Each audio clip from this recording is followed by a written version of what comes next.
Jadi di gejalanya Mikaela itu di bulan 6, di bulan Juni itu awalnya tuh hanya radang, Mbak. Jadi kita bawa ke rumah sakit, radang, sembuhnya 2 hari doang. Jadi sembuh 2 hari, saya kembali lagi ke rumah sakit, ternyata radang lagi. Jadi sebulan itu bisa 3 kali radang. Nah, jadi masuk di Juli, badannya mulai panas. Panas terus-menerus, itu panas. Itu badannya selalu panas. Jadi malam itu panasnya tuh sampai 40, saya bawa ke UGD. Di bulan Juli itu, pas di UGD itu sama dokter udah diperiksa. Jadi cek lab semua kan, Mas. Jadi dicek lab semua, ternyata HB-nya rendah. HB-nya cuma 6.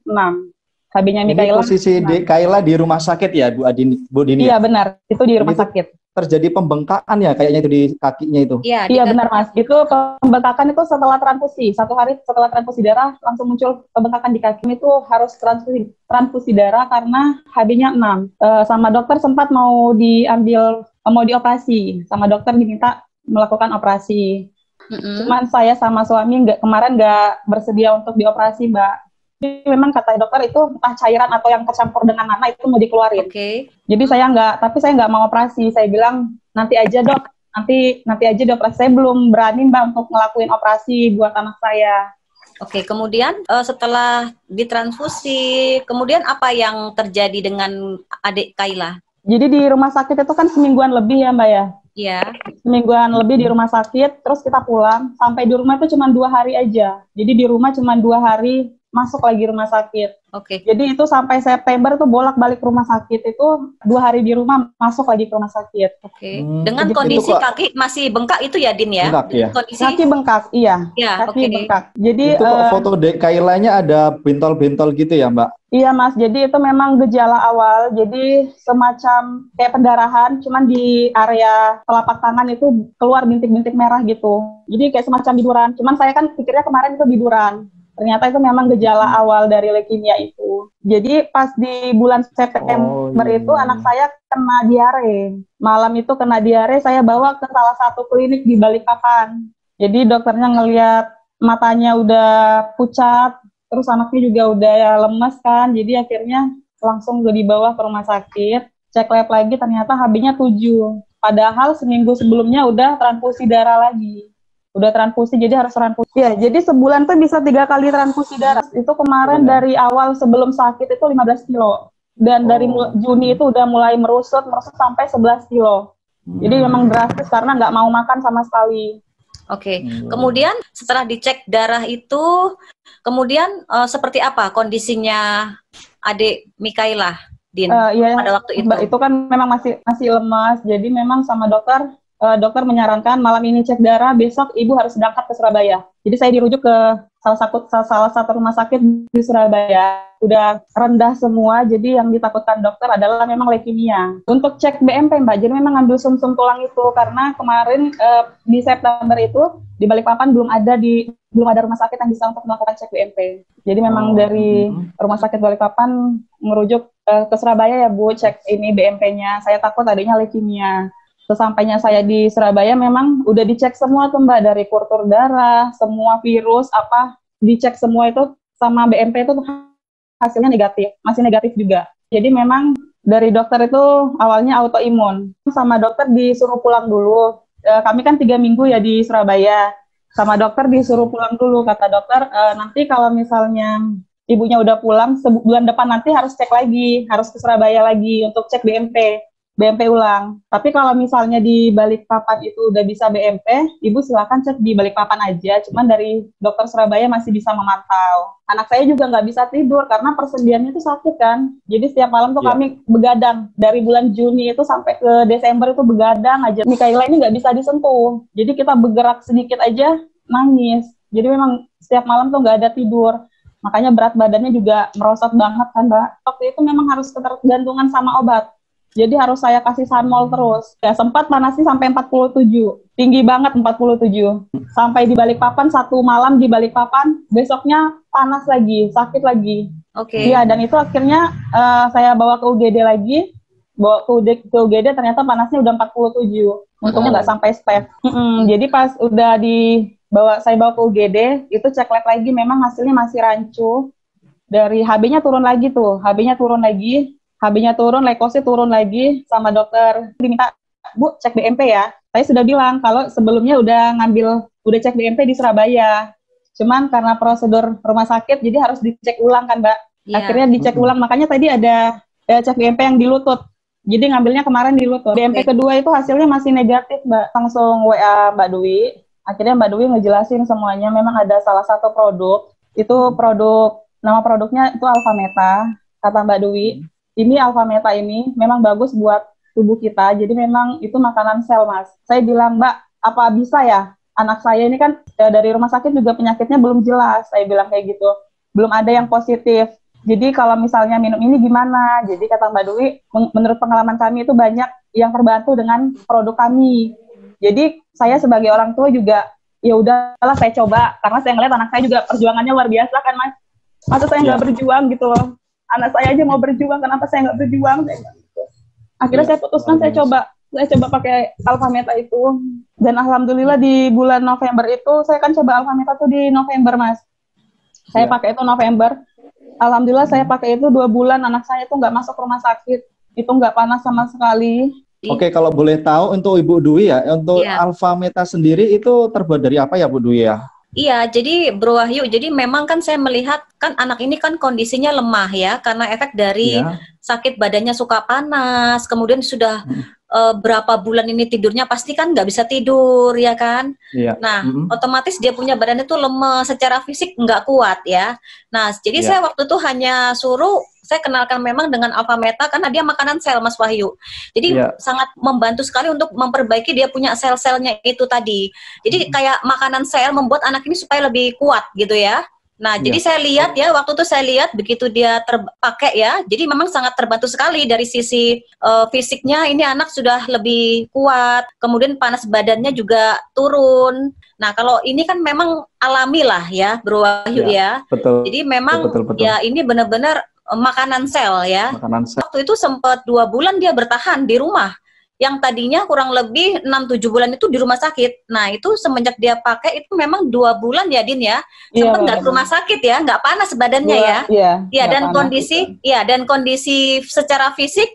Nah, ini Mikaela ini sudah duduk waktu itu ya. Bisa duduk, iya kan. Iya, pas ulang tahun ya. Iya, benar, Mbak. Sebelumnya itu kan Mikaela nggak bisa bangun dari tempat tidur. Jadi memang juga bisa dinyatakan memang lumpuh selama 4 bulan. Itu nggak bisa berdiri. Oke, apakah Ibu Dini sebelumnya pernah konsultasi juga nggak ketika Bu Dwi kan ada sharing tentang Alfameta nih, terus Mbak Dini sharing juga tentang Alfameta ini kepada dokter yang telah nanganin adik Mikaela itu. Awalnya itu kan, apa tanggapan dokter tersebut ya?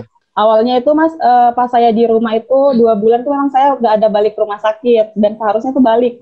Saya harusnya balik rumah sakit. Kenapa saya nggak balik? Karena waktu itu memang hasil BMP kedua itu negatif, dan saya lihat anak saya itu memang nggak ada panas, terus dari fisik juga udah bisa duduk gitu Mas ya. Jadi memang saya nggak bawa ke rumah sakit. Saya bawa ke rumah sakit itu kan alasannya memang karena badannya selalu panas ya, jadi memang saya bawa ke rumah sakit.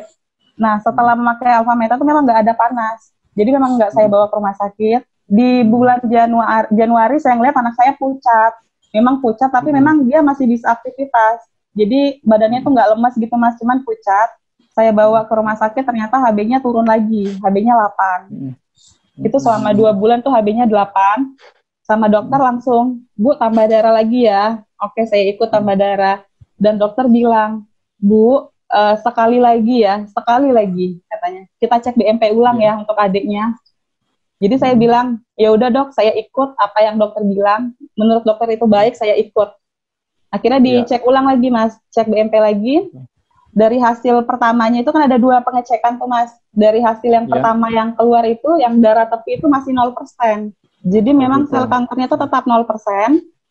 Jadi tunggu yang hasil hemotyping yang dikirim ke Jakarta. Singkat cerita Mas, jadi memang pas udah hasil yang hemotyping itu keluar, saya kembali ke rumah sakit, dari dokter udah bilang, Bu, adik positif leukemia dan sel kankernya itu udah 73%.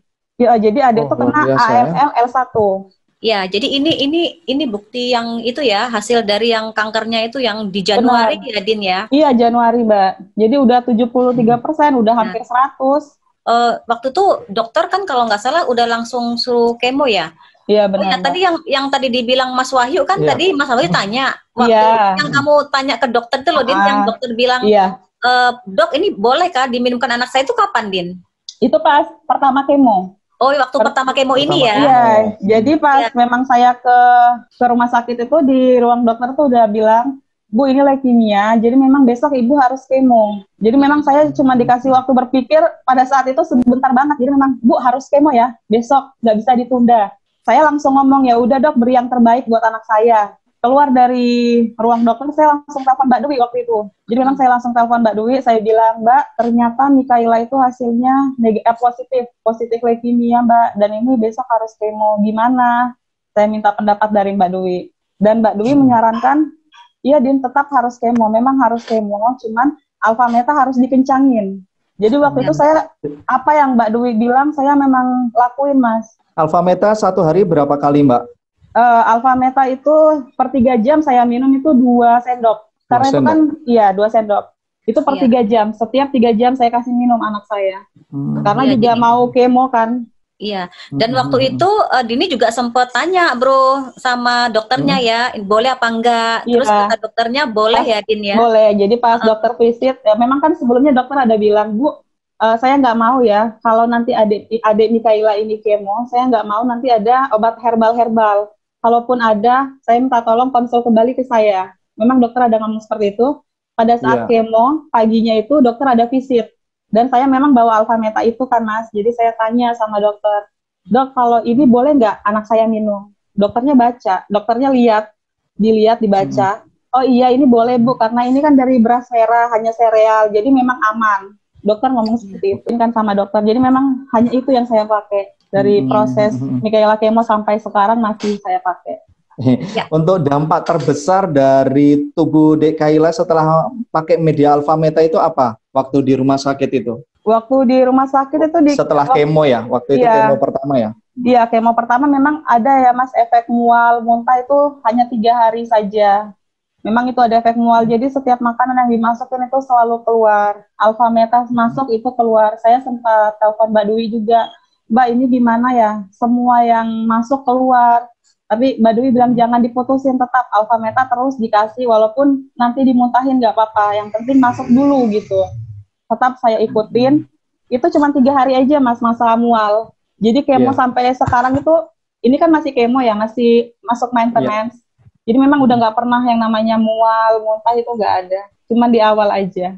Tapi berat badannya Dek Kaila kayaknya selama hampir 2 bulan itu kayaknya setelah konsumsi alfa meta agak bertambah gitu ya? Bertambah Mas, dari 11 kilo sekarang sampai 20 kilo. Wow, luar biasa 20 kilo ya. Udah ini. Padahal kan awal saya kemo itu kan, saya sempat ngomong sama suami. Karena yang kita tahu kemo itu kan pasti botak ya Mas ya. Botak, badan lemas, kurus gitu ya, nggak nafsu makan. Saya bilang sama suami, udah siapkah melihat anak kita botak? Saya bilang kayak gitu. Udah siapkah ngeliat anak kita botak? Saya bilang, iya kalau memang itu yang terbaik gimana? Dilakuin aja, kata suami saya. Akhirnya ya udah saya tetap kemo. Saya udah mikir anak saya pasti botak. Tiap malam tuh saya nggak bisa tidur Mas. Memang saya ingat mikirin anak saya. Kalau botak gimana? Terus mual-mual, dia muntah gimana? Tapi alhamdulillah Mas, dia nggak botak, nggak ada botak sama sekali. Makannya juga tetap makan terus, yang nggak ada. Ya. Iya Mas. Mungkin juga terbantu dari alfa meta tersebut ya. Ya Bu Terbantu Astuti banget. Luar biasa Ibu Dini ya, untuk perjuangan Ibu juga perjuangan si adik Mikaelanya ya. Iya Mas. Dan waktu itu juga kita bantu juga dengan ini ya, Medan Quantum ya Din ya. Iya benar Mbak. Hari pertama kemo ya Din ya. Pertama kemo udah pakai Medan Quantum. Apa itu Medan Quantum Ibu Dwi Astuti? Kayaknya tadi saya lihat ada center-center di kepala adik Kaila itu ya.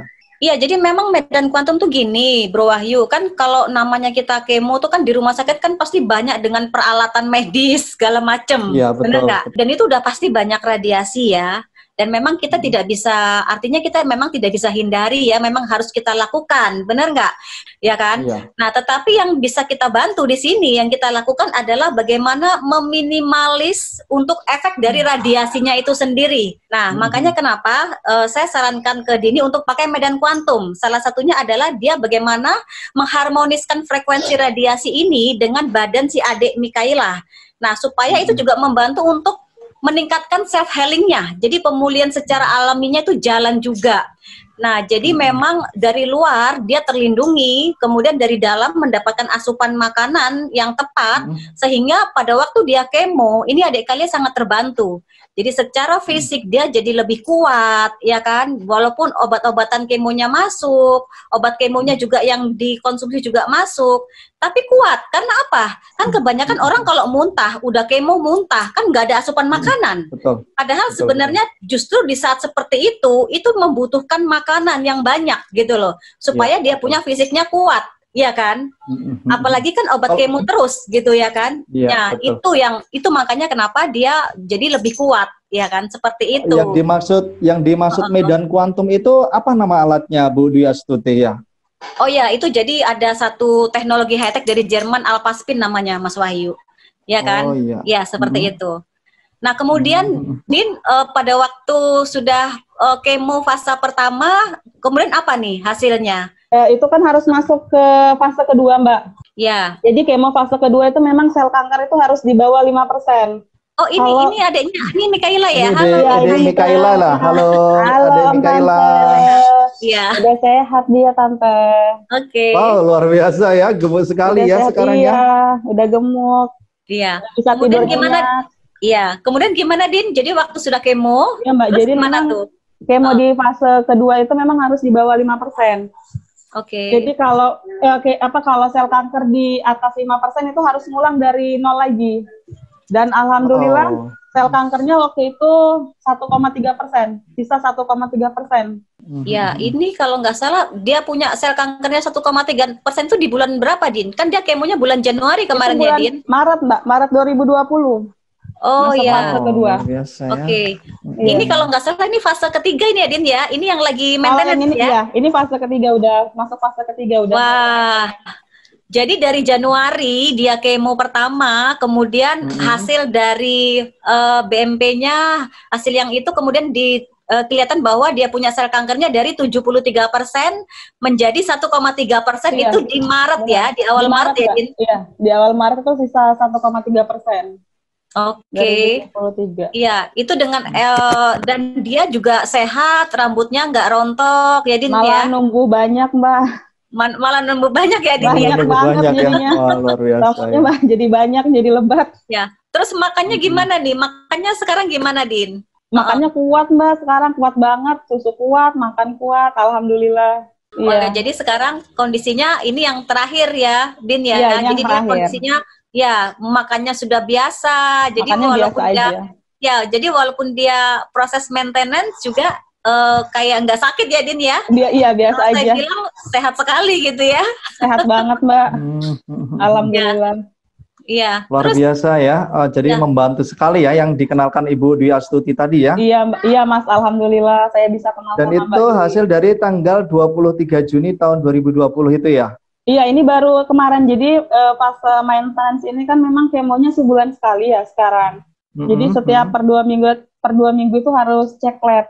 Jadi memang harus dilihat dari leukositnya karena kebanyakan kan kalau misalnya udah maintenance itu kan Mas ada yang nggak nafsu makan.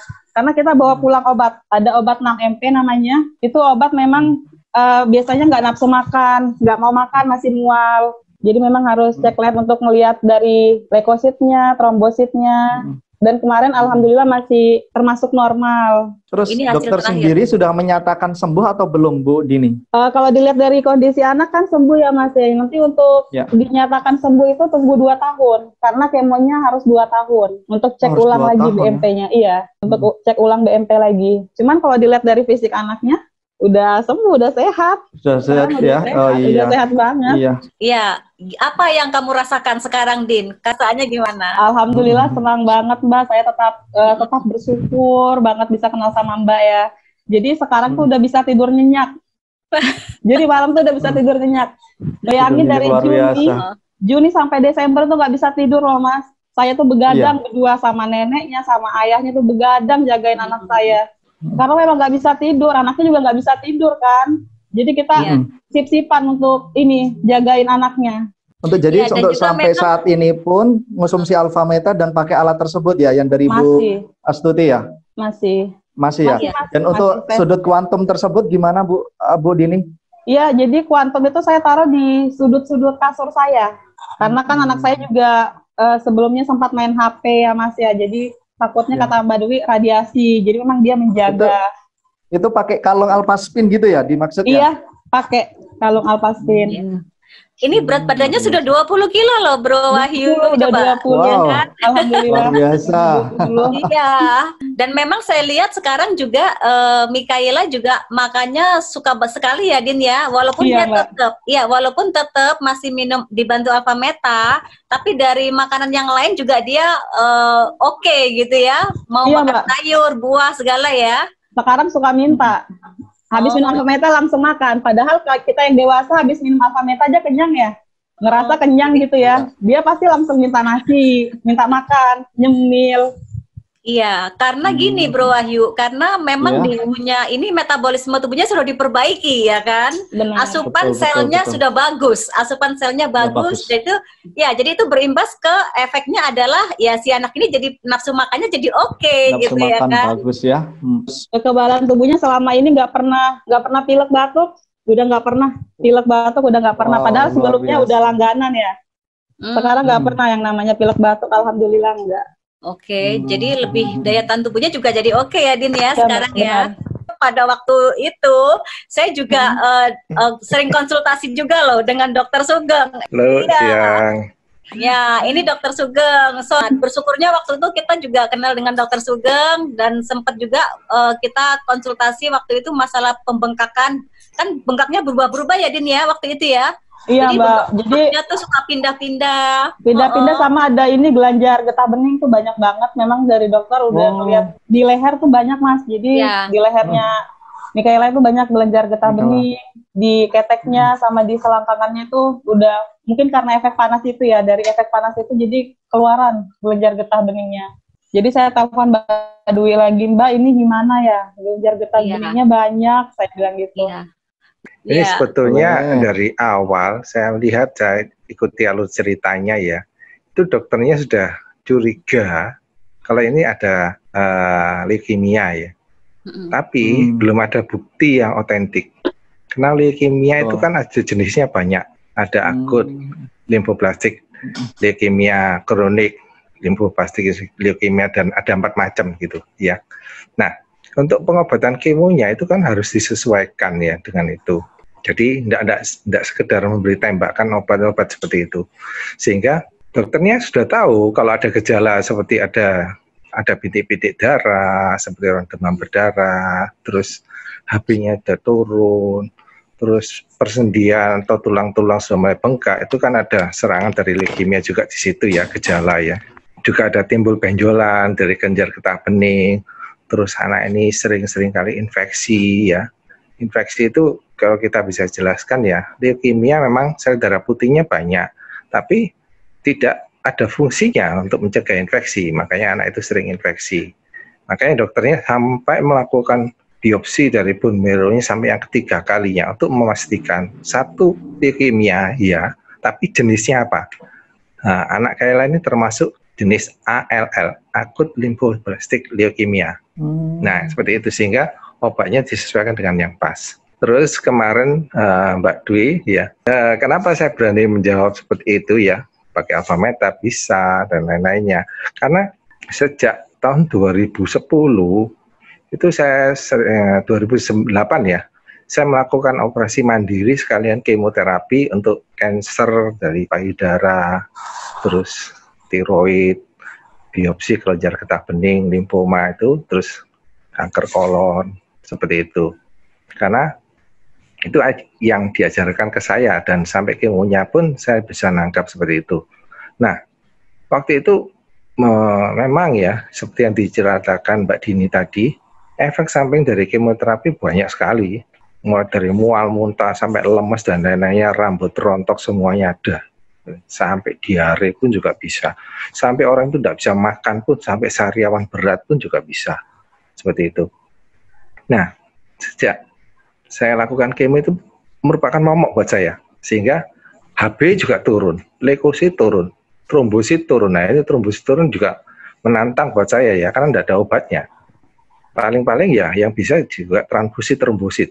Itu pun belum tentu trombosit yang ditransfusikan itu trombosit yang bagus. Cuma jumlahnya aja, tapi fungsinya tidak tahu dia bagus atau tidak. Makanya yang paling saya takutkan juga terjadinya perdarahan yang spontan seperti itu. Nah, sejak ada alfa meta yang masuk ya, itu saya sempat tanda tanya buat saya. Kenapa? Sel kanker itu kan rakus sekali. Apapun yang dimakan tubuh itu dimakan sama dia. Dia minta jatah lebih daripada tubuh yang lainnya. Tapi dengan alfa meta, dia itu sel kanker istilahnya alergi, tidak suka dia. Nah, saya coba, loh hasilnya bagus. Makanya waktu itu ada Mbak Di konsultasi ke saya jawab, oke, teruskan aja, tidak apa-apa, bagus kok. Karena apa? Sel sehat diberi makan, sel kanker kita buat puasa. Akhirnya kemonya masuk, berjalan dengan bagus, seperti itu. Ya, sejak tahun 2012 ya masuk ke Indonesia, saya sudah mulai pakai untuk pasien kanker saya. Nah, ini kemajuan ya buat kedokteran juga ya. Mungkin ya jawaban buat kita sebagai praktisi kesehatan ya. Jadi istilahnya dengan alfa meta, motonya ya, kita beri makan sel sehat, tapi kita buat puasa sel kanker.